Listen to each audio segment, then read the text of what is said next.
แ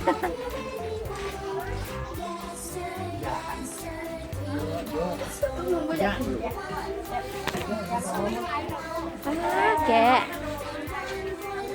แกะระวังได้ลิง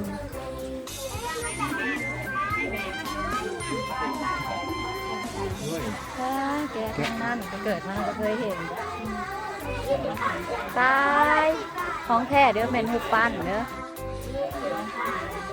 ตายของแท้เดี๋ยวเป็นหุบปั้น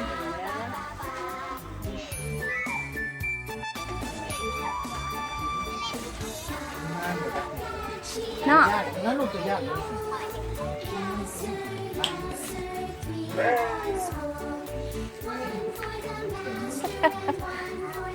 บาบา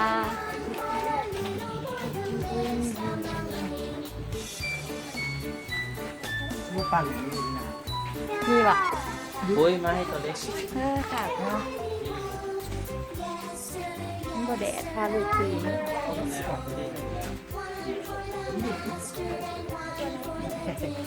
ขี่โต้นมุ้งมุ้งเนี่ยจะขี่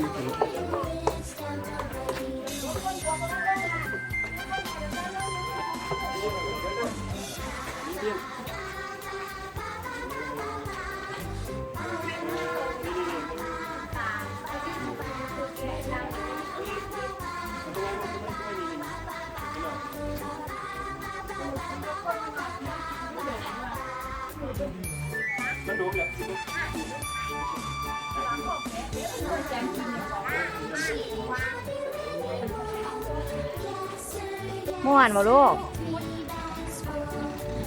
ได้ขี่มา